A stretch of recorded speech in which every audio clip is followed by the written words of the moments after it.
How's everyone doing today? Good, thank you. How Yeah, are good. you? I'm not Jared How you Chambers. going? Go ahead, John. What'd you say? Oh, I said how you going? Oh, I'm How's doing things good. I'm with you? doing good. I'm doing good. I'm not Jared Chambers. I'm from Big Oak Bell Media. I'm very excited to talk about this film because this is a long time coming for you, but certainly for me as a fan, because finally the Moogai, the full feature-length film is going to be releasing in theaters May 9th. How does that sound to you two? Very exciting. That sounds cool. It's kind of a dream. Like ever since probably I don't know, Star Wars or something like that. Yeah. I've always sort of dreamt of having a film just in an American cinema. Yeah. Like Oh, Yeah. yeah. there's something about you know Hollywood that everybody loves. Obviously, they sell films everywhere, but there's something about we've had so much American culture. Yeah. Yeah. Um, it feels it feels like it's not real in a way. Like what? It's sort of like going to the moon or something. Yeah. We're ready. We're ready. The American people were ready. And I think with the success of Talk to Me, and then with your instant success with the short film, that should have spoke volumes that, we want to hear different stories. Horror is Mm, such a creative genre to tell these type of stories. Learning more about the Australian culture, but more in particular the Aboriginal culture that a lot of people may not be fully exposed to because mm, when you kind of look at it on surface level, you say, oh, these could be indigenous people, but they're definitely misrepresented to communities and the stories, the culture within it, and also the horror that's happening within this mm. community that the world is now exposed to. So definitely just want to give hats off to you too for getting to this point and putting this story out there. Now, for a moment I was writing these questions towards John, but I realized you two have been on this road together. But John, when I saw the short at South by Southwest, and I had to go back and look at the year, and it was like, oh wow, 2021, and I was like telling folks like, oh, this one's special. And folks that know me know I don't like short films because it's the idea of it's like the appetizer when you go out to eat. It's just like, oh, this is good, but like I need the entree. And we live in a unprecedented time where we don't know if we're going to get that entree. As much like you said, you don't even know if it gets to theaters, distribution, all these sorts of different questions, funding. But when you have something that's so special that for 15 minutes, 12 to 15 minutes, holds this very special place with you, you just keep thinking like, man, I really do hope that I get to see the full feature-length film, or if it turns up being episodic, which I've seen at times. But once you started to win awards, I was like, oh, we're on the way, and awards was backed by funding. So I know that's obviously something as an independent filmmaker that definitely makes you and your bank account happy. But I want to definitely give you two an opportunity to talk about really, from point A to now point B, all the different things that you've been through, some of the folks you definitely want to give love and flowers to helping you get to this point. And just honestly, when you are an independent filmmaker, just, how much does it really take, not financially, but like, all the different things to account for to get to this point of having your now feature length feature coming to the theaters May 9th. I'll tell you, like the journey from that short film, uh, and when I tried to structure it like a feature too, like with Yeah. definitely three acts and a beginning, middle, and end. Yeah. The short, a lot of shorts. I know what you mean. You watch them and then you think, or there's just like a setup and a payoff, and a Yep. lot of shorts which sort of follow the structure of a joke rather. So that's why there's so many comedic sort of shorts. But rather than an actual beginning, middle, and end, Yep. and then a compelling end that feels like it's leading somewhere, but also fit the genre because horror. True horror. I mean, I don't mean just mean the genre, but I mean in life, true horror is sort of like after the fact. When when you're dealing with the trauma and you're sitting with the horror of what's happened, Mm. trying to heal from that or trying to whatever. But it's that point where the thing has ends with a real thud, and that's what the short was trying to really hit. The terror leading up to it, but then the as soon as we cut to the car accident, so hard and so sort of sudden. in such a hard cut. That's what I think gave the short film momentum. And anything that does any notice in the US, Australians usually will give it a bit more attention. If you just say something in Australia, Australians won't listen to that. And then if America says yep, then Australia will go okay. So that's sort of where the funding for the feature film came through. So in that sense, thank God for America liking it. And then because I was writing both the short and the feature kind of at the same time, there were certain ideas that were moving back and forwards, and they were kind of mirroring each other. Just the size. So they were mirroring each other in structure, but it was just the size of the piece that changed. And what has the experience been for you? Like, as the you are the main actor of this film, and so much is written through the emotions, the trauma you experience, the horror that you go through in this. And you have 12 to 15 minutes to be able to do such. And obviously you did a fantastic job. We'll talk about the feature in a second, but just for you, what has the journey been like? I mean, the short was my first. John and I have known each other for over a decade, and I've just always been a fan of John's writing and the things he wants to do as a storyteller. And so when we got an email saying, "Hey, would you be interested in doing a horror?" I'd never done a horror genre anything before on screen, so I was like, "Oh my God, absolutely!" Like, I think as an actor, you're so lucky if you get to play in different genres and dabble, play around. So I was just super pumped to be able to dip my toe into horror for starters, and then to do that with a writer and a director that I've known and trusted for so long. And then you're kind of just secretly, like watching the success, watching it grow, and kind of going, yeah, okay, if this goes, oh my God, I want to be a part of this. And, it's really quite rare for actors to get to follow that journey from short to feature. I was going to say that. Yeah, like it's huge. It's not lost on me at all how very fortunate, that I am. And just to get to go back as well, and kind of, like John said, it's the same structure, but it's expanded. So there was so much more, you're going deeper, actually. Like, it's expanding, but you as the actor have to dig down further, which is, kind of terrifying when you're facing this story on the page. And as an Indigenous woman, you know what it means to your people and what it feels like to kind of carry all that weight. But it's also the most exciting thing as an actor to be able to get a chance to dig deeper a second time round. Yeah. Hey, John. Yeah. I just really quickly, because that's a point I wanted to bring up. So I'm kind of want to hear from you as the filmmaker. It is definitely not a given that the actor or actress who is your star of your short automatically assumes the job as your lead. So I'm curious if you would like to take a minute to say, what did you see in her that you knew she had to step back into this role?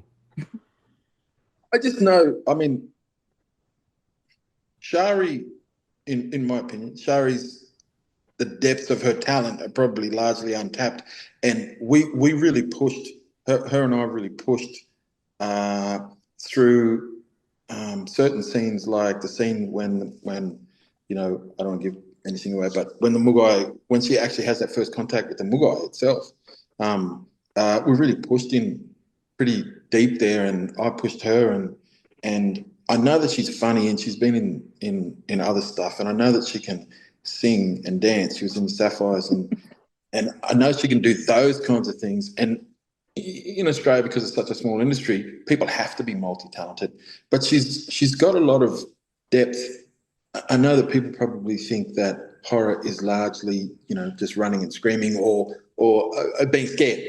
But there's so much setup and so much turmoil, emotional turmoil that Sarah goes through that I don't know. I just felt like the depths of Shari's talent hadn't necessarily been tapped yet.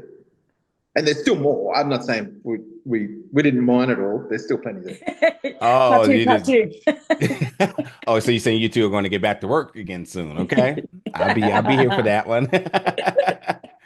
Um, that's the first thing I instantly grabbed with the short was that this wasn't a creature feature, and much like you said, which is why I love horrors because horror is not just about the slasher, the final Mm. girl, the jump scares. And Hmm. then as you see right now in America and all over the world, Sinners is a film that is telling these stories that is just like Yeah. very rich in the culture, and people are really gravitating to it, and they're taking messages personally to them or just generational messages from away from Yeah. it. And I think this is another one of them type of films where like it's much deeper than a creature appearing and looking to kidnap Yeah. little girls. So I would love to hear from you two.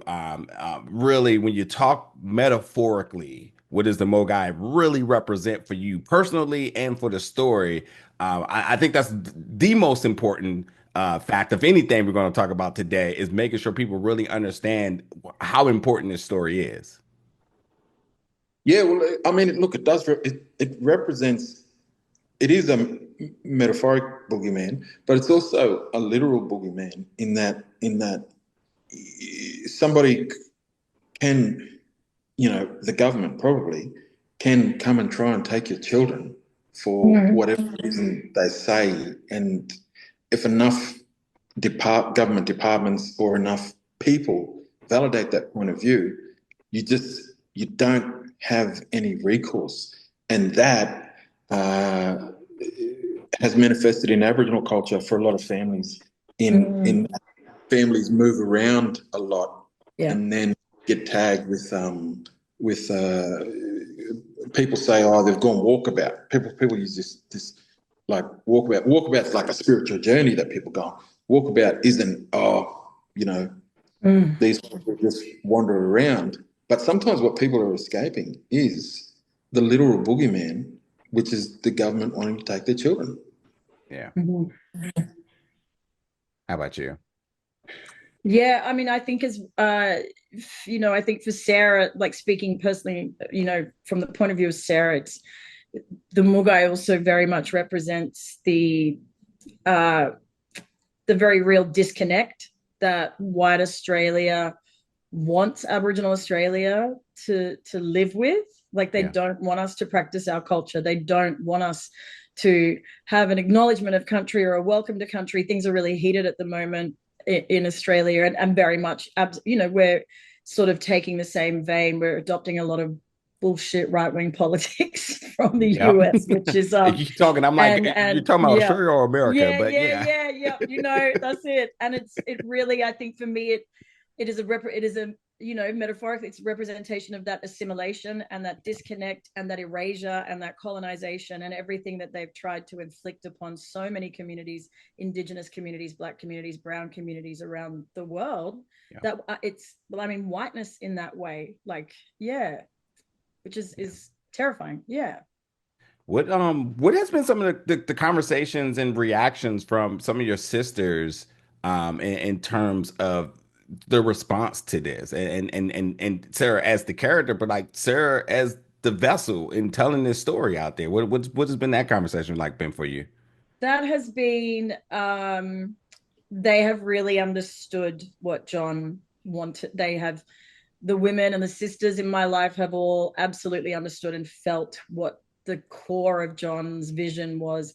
And as hard as it is for Aboriginal women to watch this film, because they're kind of, the I mean, a lot of the feedback has been like, well, yeah, that's not even as scary as what's really happened and what is happening. That's the point of it, right? Like Yeah. the way we can use this as a genre, like you said, it's such a great creative genre for people to get so many points across. But it's been, I think, what has been lovely is they've all felt seen by it and held by it, even though it is horrifying. Yeah. All the sisters have really felt like John did this for the women, for the matriarchs, for the grandmothers, the mothers, the aunties, the sisters. Yeah, it's been Yeah. really lovely, actually. Yeah. Hey, John, as a filmmaker, man, you go completely broke doing these things, and when you have these projects, these stories that are very close to you, it is really about getting that out into the world, and you hope that the reception from it is and the target audience, the demos are the ones that respond to it. when you hear Sherry make statements like that, how does that make you feel as a human, not just a filmmaker, but as a human? Look, it, it's she just said it feel held by the film, and those comments make me. I don't mean justified. I mean they make me make it feel valid, or like make me feel validated in terms of, because the short film cost me and my family money, and then we put money back into the feature film and stuff. Like it's all been for it has all been for the women ultimately. Like for all the women in my family, certainly, like and people put in, like that's my granddaughter. Oh, Great. even there's a whole bunch of my grandkids in there, Yeah. and we just wanted to build. Me and my wife, we wanted to sort of build a mythology for them to draw on, to build on. Yeah. And the fact that it's actually resonating with women means a lot to me. At some point, I'll do a film that resonates and that's about the male experience, and you know do the other half. But for this, first and foremost, I just wanted to say thank you. I was raised by a single mother, and just to say thank you to her, and all the strong women in my family. So it's it makes it all feel like it was worth it, I guess. Yeah. I should add really, I would like to add really quickly. I think one of the most moving experiences was watching it. We screened it at Māoriland Film Festival in Aotearoa in New Zealand, and it was a room full of Indigenous women from around the world. And the response immediately was, the first question was how are you, sis? Like, which was just kind of, you could feel every Indigenous woman in that building, in that movie theater, had context and framework for this in their DNA and in their blood. And I don't think I will ever experience something like that again in my life as an Aboriginal woman, as an Indigenous woman, to sit in a theater full of other Indigenous peoples from around the world and connect through our global, to connect globally through our experience of colonization and our experience of people wanting us to stop being who we are. It was profoundly moving. Yeah. It's beautiful. It's Yeah. truly beautiful. And I think, again, as a consumer of entertainment and film and television, I think, not the ratings, not Rotten Tomato scores, not even the financial income, which is all very important. I get it. But I think this is truly the success right here. It's that when you tell the story and it reaches the people that Yeah. you absolutely target to, but also more importantly, especially with independent film, it's the conversations that are being had because Yeah. of it. And you all have definitely knocked that out. And again, with the quick success of the short film, there's going to be just so much more once this hit theaters here. I really want to talk about, and obviously to my ignorance, is the traditions that are in the film. There's music that's being played. We see moments of, the two girls and a sort of a hand game that they're sort of playing. I'm not sure if that's even intentional or not. But then obviously there is sort of paintings, facial paintings happening as well too. A lot of little things that I picked up on in terms of questions, but I'm curious about other things that may not have been stated here, and other things that you would like the audience to kind of focus on in terms of understanding the traditions that are being displayed. Well, the hand clapping that the girls do, that sort of bookend the film, that was kind of largely influenced by the color purple. I've always sort I of thought that, but I wasn't going to go that way. That's that. I love that. Love because, it. when stars they're doing that, and they're in a field of purple. And Yeah. in this one, we had the yellow plants at the background, and it was also that also came about because on that morning we basically learned that we lost this other location that was going to be the original opening for the film. So it was just like, oh, come up with something, and I just sort of, the thing that jumped in my head, because through that first third of the first bit of the film, that prologue, I'm kind of referencing a Spielbergian sort of style.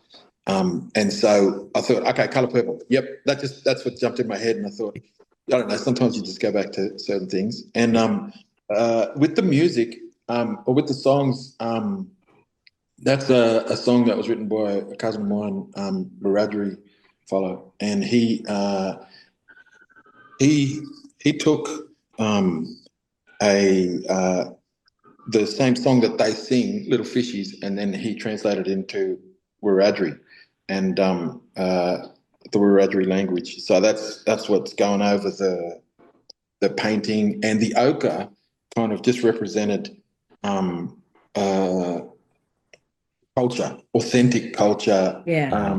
Uh, and it was always culture that was your secret weapon. And sometimes when you actually ingest culture, sometimes I guess the government, the white man, the majority, however you want to put it, that can't see you. It actually literally can't see you if you're too sort of enculturalized or something. And, that can Ooh. be a secret weapon as well. Like, it doesn't have to be, a lot of times people say, oh, that's what, then you can't work in a majority cultural whatever. But no, it can be a secret weapon. It's just how you do it. Yeah. Ooh. Yeah, so there was a few things all sort of coalescing there. I love that. Ooh, that I now really got to watch that scene again now. That's deep. I love it. I love it. Sherry, is anything going to add in there too? I mean, there's there's elements in there that are very specific to John's Bundjalung culture, the red belly, black snake, that symbolism and what that totem, being that every family, every tribe has a totem, every family has a totem, and every person within that tribe and family has a dreaming. So that's, these are something that like a sort of every Aboriginal culture has that. But yeah, the ochre thing for me is always like, it just hits me in my genetic memory feels. I'm like, yeah, it is a secret weapon. It is. It's I love it. incredible. Yeah. And I'll just say on the snake too, the red belly black snake, like it is a totem of mine, but it also represented, because the rainbow serpent is like the creator Mm. deity. That was kind of connected to that. And then it was also meant to be that just the hint of that burnt the Moogai, and it made the Moogai sort of step back. And I don't know if you saw it in a big wide when you see the flames around the trees and stuff, but there was a snake in the clouds. Did you see that? I didn't know, but thanks for the again. I gotta go back and watch that whole sequence again. Because that was just like, even though you feel small and you feel like you're going to be attacked, but look, it's okay. Your totems, your ancestors, the They got, yeah. spirits, hey, yeah, they got you. Yeah, it's beautiful. I do want to ask about that, the scene with the fire. I struggle, which is I'm sure you're going to be happy to hear this. I struggle to determine if it was actually practical or not. It's shot very well, and the first thing I thought was like, oh, wonder where and how he decided to set this whole place on fire. And I was like, well, then it's probably CGI because there's probably a bunch of different environmental laws why you can't do this, but. Nonetheless, as you mentioned, the overhead shot, and I was just focusing on down below so much. Um, Two things: was this practical? Was it, or did you use CGI? And then, if you could talk a little bit about what the dual circles represent. I know there was some conversation about it in the film, but if there's anything else you can add to that, It was practical. you're a Yeah, bad and it man. was, yeah, Yeah, my watering eyeballs can tell you it was practical. Oh, John going, sorry, keep your eyes open. Me going, I'm trying, man. yeah, and there was so much smoke that through the middle of that take, because we just sort of let it go for a bit, that I was thinking, oh my God, is this smoke inhalation? Because Shari and Tessa were in there, but I also felt like, seriously, I felt like, oh, that's my granddaughter. I I know. better, because I was like, is this okay? Are you okay? Are you okay? But they were fine. They were all tougher than I would be. But if any tears kind of gave a bit of emotional heft to the scene. But yeah, sorry, man. What was the other part? Was and it just a practical? little bit about what the dual circles represent. Oh, that was that's just the notion of what it sort of fed into this idea that when I'd always sit down and watch my grandfather fix things, and he always called it the black man's logic, and he would fix things with things that I thought wouldn't be used. Like there was one time this toilet bowl smashed, and he sort of almost paper mache the toilet bowl back together, and I was like, there is no way that's going to work. But he put a bunch of things in there, and he's like, "You watch this, young fella," and then it did, you know. And so it's kind of this notion of snake, because in Western culture and certainly Judeo sort of Christian tradition, they're seen as the serpent that corrupts man.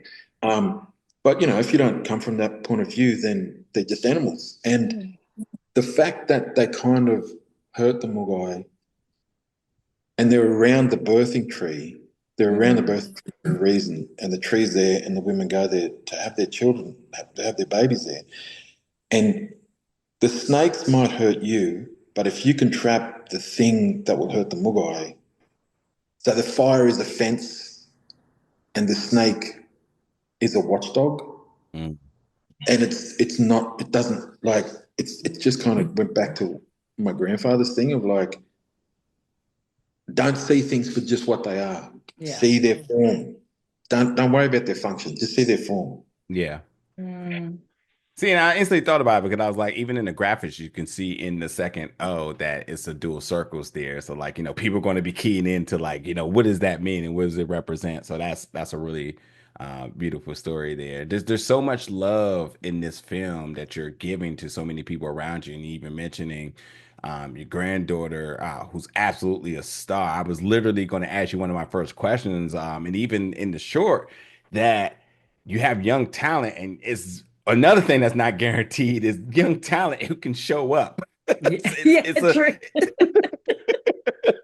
they're fantastic in both iterations of this film. So I'm curious from you two both, because you both are working with younger stars here. What is sort of those conversations, and two, maybe even your surprise when you saw them out there acting, you know, is there any moments that you were just kind of jaw dropped or even starstruck from in seeing them do what they do? I'll start with you, Shari, on this one. Oh yeah, I mean, those kids are amazing. Like and it's also, you know, we have such a small community of Aboriginal people in Australia that we're so community minded that you know, I mean, there's no doubt that Jardina, who's playing a little girl in the film, she's very aware that her grandfather is the boss on this show. And then he's giving me and Maine White, the other actor, we got status of auntie and uncle. So, you know, in another sort of non-Indigenous or white or non, you know, white production, there's all these rules around who can talk to the kids and how you can talk to them and what you can do. And we were just, it was like another niece on, you know, this was another niece for us on set. So we had auntie and uncle status, which is actually a shortcut to being able to pull a kid in line or, you know, get her to focus. But she was so incredible. There was actually one day on set where we were watching her, and Maine came over and was like, don't worry about whatever you're doing. No one's going to watch you when this girl's on screen. I was like, yep, great. We don't have to, like, she is such a little scene stealer. And Precious, who was in the short and reappears in this, they're both just phenomenal. And, you know, for them, they're also just like, oh yeah, rocking up to get some free snacks all day. Like that's how kids view acting. Like I get some pocket money and I get some food. And then we're out here busting our rings to pull up these emotions and this kind of thing. And they're just like these gorgeous little blank slates that receive and then give so much in return so easily. Grandpa John, man, how does it feel? No, it was great. It's, you know, ultimately it was practical for me. Like exactly as Shari said, I could shortcut things because I know that because I was so it was my debut. It's my debut feature film, and I felt like I can't muck this up. Yeah. And if I can shortcut the shorthand, have that shorthand with kids, and then also be able to, you know, rouse on them, or tell them when they're doing it wrong, and tell them in no uncertain words, then it just made everything easier. And because they all they all watch horror films Mm, or scary films. So they yeah. kind of knew and they thought it was going to be scarier. And then when they realized, oh, it's not actually that scary. No, the camera will make it scary. It's okay. You don't have to. Except for when we shot that last scene when Yeah. Moogai was on set, it was legit scary. Some of that makeup. Yeah. So Gardena was a bit, she was a bit standoffish. But as she got to poke him Yeah. and Yeah. Poke then she was him. Yeah. There was a poke, Moogai poke his face. familiarization session where Jar got to just, yeah, really prod him and investigate him in his makeup. Because, yeah, actually, that was a moment where you did see them shit a little bit. They were like, oh, now it's scary. Yeah. He's in front of us. I think I got a few more minutes left. I definitely got two more very important questions. The first one is the design. I mean, man, the double face, especially when the second face kind of reveals itself lifting up. I was like, okay. Man, and look, they come from different. There was different inspirations for that. One was the Tom Cruise film Legend, Okay, and yeah. the Tim Curry character, the darkness in that. Yeah. Uh, that was the bottom face, and the top face was from John Carpenter's The Thing. Yeah. And Thank you. then the character from Rocky Horror Picture Show called Riff Raff, where he's got that long hair. I always just found that creepy. That's And my then there favorite was, reference. yeah, that was, and then there was an element from Chitty Chitty Bang Bang. I don't know if you remember the child catcher Of course. character. Yeah, but he was deeply traumatic, and so there's that element in there in the design. But also there was like, like he's a creature of the night, so he's sort of he doesn't have a lot of melanin, and then you can see his veins under his skin, and Yeah. and he's got long hands and long fingers because he can reach out and steal children. And then there's also this element of like it's not touched on in the film, but the notion is that the Mugai is kind of its own species, and Hmm. that they've ever since humans have been around, they've been preying on humans, and this particular Mugai is maybe 1,000 years old, and he's preyed on this family. This Um, particular Moogai is yeah, what you say. yeah. So there's others out there. There's others out there preying on other families, and so they could be sequels or prequels or sidequels or anything, Let but me they're just out.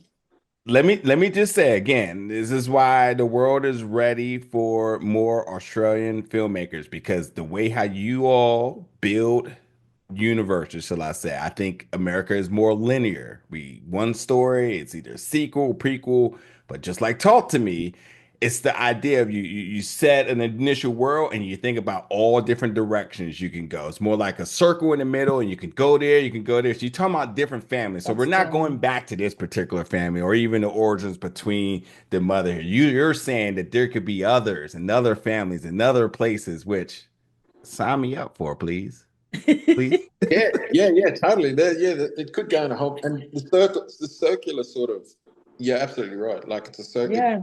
it's a circle and it moves out. Yeah, sign me up. My final question to wrap out of here. Sherry, you a wine girl for real? Do you like wine? Do I like wine? Yeah. Oh, yeah, no, I don't. I I just felt colored judged. I was wine. like, I felt judged. I was like, two glasses of wine and you all pressing me out here? Like, I come on. know. I was right behind her, Sarah. I was like, what? Yeah, What's the problem? Who who good. who, who intoxicated from two glasses? I'm confused. Um, I just really want to say, you have really beautiful eyes, and Oh, why I thank say that not only is a compliment because there's story within them. And I talk about the scene with the wine because I think as a mother who is just trying to mother, that's it, the you. mother who's just trying to mother, you have all these things being thrown at her. And she's just trying to hold her ground, Yeah, protect her daughter, protect the newborn. And like, if there was no words in these moments, through your eyes, you understand the stress, the anxiety, the anger. You see it all just in those moments. I'm wondering for you, emotionally and then physically, obviously as well. Just when you go through when you step into moments like that, and whether you know it personally or you know people around it, like Mm. really, how much of it does it really take out of you to step into something that, in a way, is completely triggering for folks, but so relatable to so many? Yeah, it was the hardest I'd ever worked as an actor because it was, like other films, you're jumping around and you're kind of your journey is like, yeah, you're having comedy moments, you're having light moments, but this was really, I just kept thinking about this like string that was being pulled, like, and it was really just a difference of how taut and how much slack, and there wasn't very much slack for Sarah. It was like it just got the tension just ramped up and ramped up. So it was really in a way that kind of made it easier, I guess, to stay within this really tight space, instead of being able to kind of relax and jump over Mm. here. And but in saying that though, it's like, any moments where you're offset, it's like Maine and I and the first AD Noni, like we were having to have like jokes and laugh, because I find as an actor, the darker your content is, the story that you're putting out for people, whether it's stage or screen, then you got to have these light moments when you're not being watched, and you just give yourself that break. The darker the humor is, really. But in that, yeah, for me it was yeah, the most consistently taut and emotionally fraught and dark place I'd had to live in for a sustained period of time. But in a way that kind of made it easier, because I could just be in my feels, and I'd go home and my partner wouldn't. He knew not to humbug me, not to talk to me. Like I'd be going straight to bed, wake up. Like it became kind of a real, yeah. It was like a discipline or something. Yeah. Yeah. Yeah. Well, it's a fantastic moment. There's been so many more, but for the sake of time, we're going to stick a pin in it right there.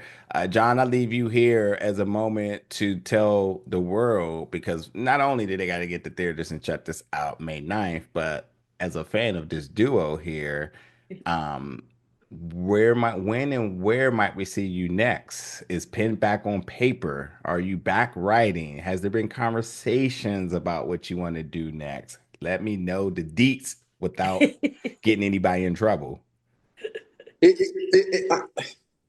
I'll tell you what's really freaky. I started writing this, I think maybe 2008. Wow. No, not 2008. Sorry, 2018. I started doing this just before Get Out came out, and then Get Out, and then that was a real sort of Yeah. synergistic moment. And just lately, I've been working on this thing that's about vampires. So, ironically, now Sinister's out, so there's a synergy there. So, Yeah. it's kind of in a motherhood, in a parenthood vein as well, but about a vampire child. So, there is something that's sort of in the pipeline. All right. Well, then, once we get more information, the seat at the table is here for you both.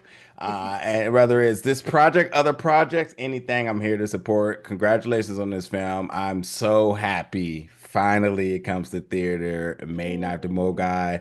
A fantastic film. And I would also encourage people, if there is still the opportunity, to check out the short. I again watched it at South by Southwest. I'm not sure if it still exists out there, but the short I still think is so fulfilling, in a way, because as you mentioned, I did not even think of it that way. It is probably one of the few shorts that is definitely built like a feature film, because it has three parts in it, and Yeah. it definitely will have you ready to step into the full world of it and things beyond that, since we know there's potentially more. So there's that. But truly, Sherry and John, thank you so much for your time today. It's been a complete pleasure talking to you both. Thank you so much. It's been lovely talking. Absolutely. Take care. Have a good rest of your day. Thank you. You too.